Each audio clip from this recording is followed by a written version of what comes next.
Hi everyone. In this lesson, I'm going to be going over section 2A.1, which is solving polynomial equations. This is going to be a direct correlation to the unit 1A, which was just factoring polynomial expressions. And basically, you're going to be using all of your factoring skills, but you're just going to be adding on the last piece, which is using the zero product property, which actually happens to be something we've done in the past. And you'll notice that it's really familiar. So this lesson should feel pretty reviewy. There will be one extra piece, which is about multiplicity, and that will be pretty much the only new vocab you will learn in this lesson. So just a quick overview of what you see up here. So polynomial equation has a polynomial on one side and zero on the other side. And an equation means there has to be an equal sign. So notice here you have a polynomial on one side and it equals zero. That is the ideal form. You could also see in a polynomial equation with something like x squared equals 5x plus 24, but you have seen something like this in the past, and you know that if you see it like this, your first step is to get everything to the same side so that you have zero on one side. What we're searching for when we solve are roots or solutions. So a root or solution is when you solve for x in your polynomial. So x squared minus 5x minus 24 equals 0. The solutions are x equals -3 and 8. The only way you can find those solutions is through factoring. Or I shouldn't say the only way. One of the ways that you find them is through factoring, and that's where our focus is going to be in 2A1. So if I were to factor this, I would get x minus 8 times x plus 3. And those are the factors that are equal to x squared minus 5x minus 24 when multiplied together. And the reason why your solutions are x equals -3 and x equals 8 is because of the zero product property, which says if a times b equals 0 if and only if a equals 0 or b equals 0. So the fact that x minus 8 times x plus 3 equals 0 means that either x minus 8 has to equal 0 or x plus 3 has to equal 0. And this is just based off of the fact that by multiplication, the only way to get to 0 when you multiply is by multiplying by 0. So I'm just going to look at example 1 right off the bat. So notice you have 2x minus 5 times x plus 4 equals 0. So right now I can jump right into the zero product property and say that since 2x minus 5 times x plus 4 equals 0, that tells me that 2x minus 5 equals 0, or x plus 4 equals 0. And these are two small equations that I can solve using my Algebra 1 skills. So in this first one, I would add 5 to both sides, and I get 2x equals 5. And then I would divide by 2, and I would get x equals 5 over 2. Done. And the other one, I subtract 4 from both sides, and I just get x equals -4.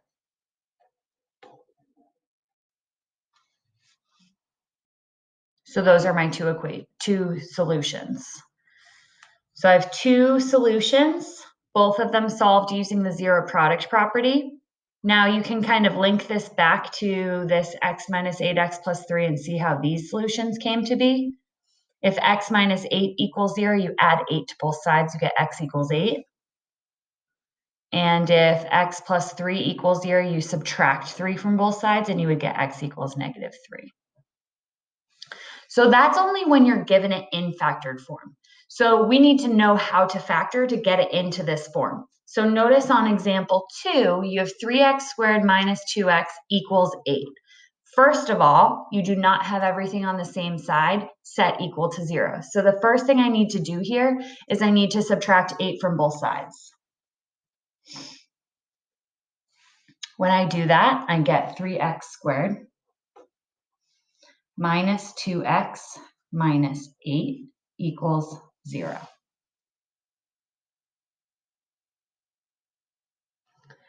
Now I have a quadratic trinomial that I can factor using my skills that I've learned in the past from Unit 1A. If you need to brush up on factoring, I would highly recommend going back to Unit 1A videos and just looking over how to factor. So in this specific example, I would multiply up, I'd get negative 24. I'd list out the factors of 24, 1 times 24, 2 times 12, 3 times 8, 4 times 6. And I would choose 4 and negative 6 because those multiply to negative 24 and add to negative 2.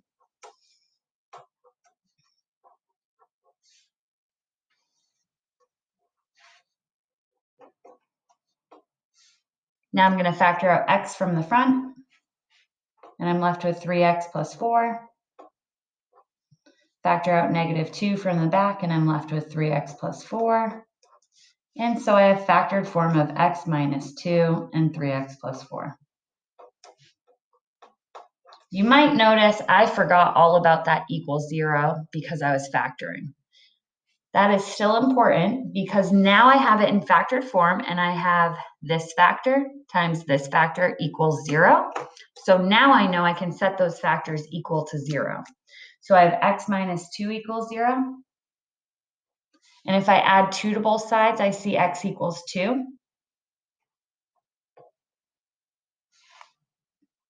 3x plus 4 equals 0. Now this one I would subtract 4 from both sides and divide by 3. So I get x equals negative 4 over 3.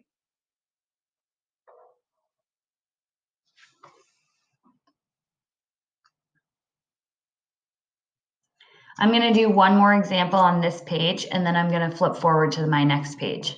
So I'm actually going to skip example 3, and I'm going to go to example 4. And the reason for that is because these two are very similar in what you have to do to them, but the directions are different. These directions, solve, are the same as these two. This direction is a bit different. So this one says find the zeros, and I'm given a polynomial function. I'm not given a polynomial equation. It's in function notation. I see f of x. When I say find the zeros, what I really mean is where does the function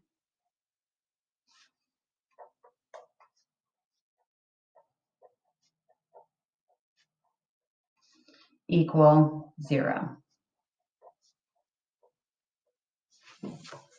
Find the zeros literally means where does the function equal 0?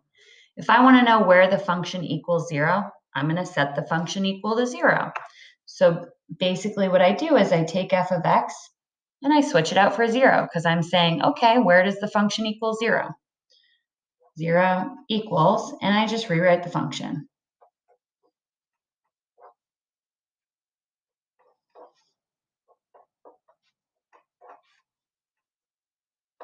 So there is the function. Now I have a polynomial equation. The reason why I'm telling you that example 4 and example 3 are very similar is because you actually have to expand them and multiply things through in order to then get it to a point where it's ready to factor. In example 3, you would have to actually multiply 4x over to the 2x minus 1, then move everything to one side, then factor. So in example 4, I have x plus 3 squared. That needs to be multiplied out as x plus 3 times x plus 3. And I also have minus 5 times x plus 3, so I have to distribute the negative 5. And then that plus 4 on the end. When I multiply these two guys together, I get x squared plus 6x plus 9. And then minus 5x. And if I combine like terms over here with the negative 15 plus 4, I would get negative 11. So now when I combine like terms, I get to x squared plus x minus 2. Now I'm not going to dwell too much on the factoring here because like I said, you can refer back to old videos for that. This would factor out to x plus 2, x minus 1. So notice I had to expand, combine like terms, then I'm now factoring once I get it into standard form, and I have factored form, and now I'm ready to solve because it's in factored form. So I can say x plus 2 equals 0, and x minus 1 equals 0. So then x equals negative 2, and x equals 1. Oops.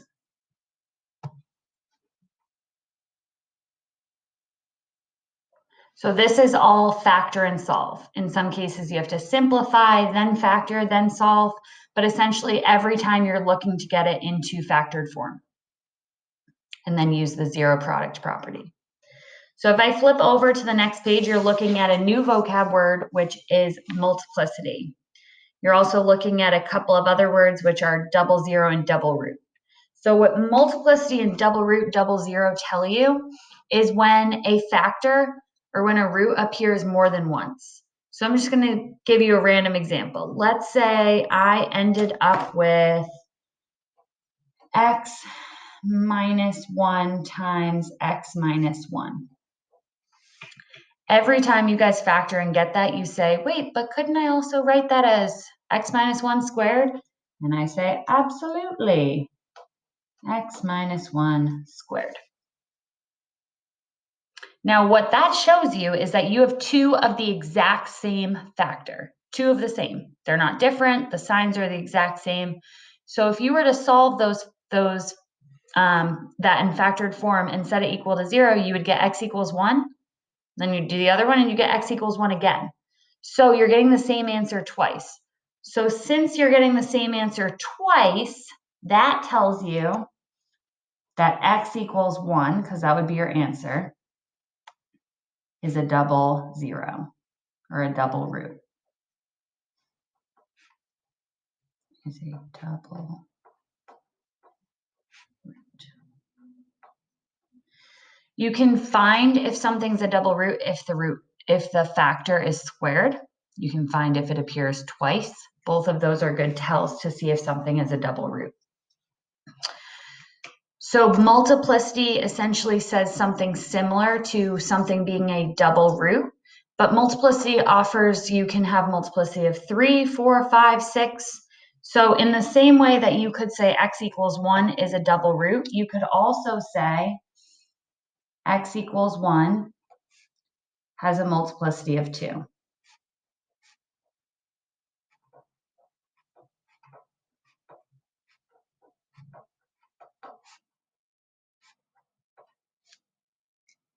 I'm going to give you another example for multiplicity. If I go and say I see 0 equals x minus 2 to the 5th power. The factor is x minus 2, but it appears 5 times. It appears 5 times. So the value, the solution would be x equals 2. But then the fact that it appears 5 times, x equals 2 with a multiplicity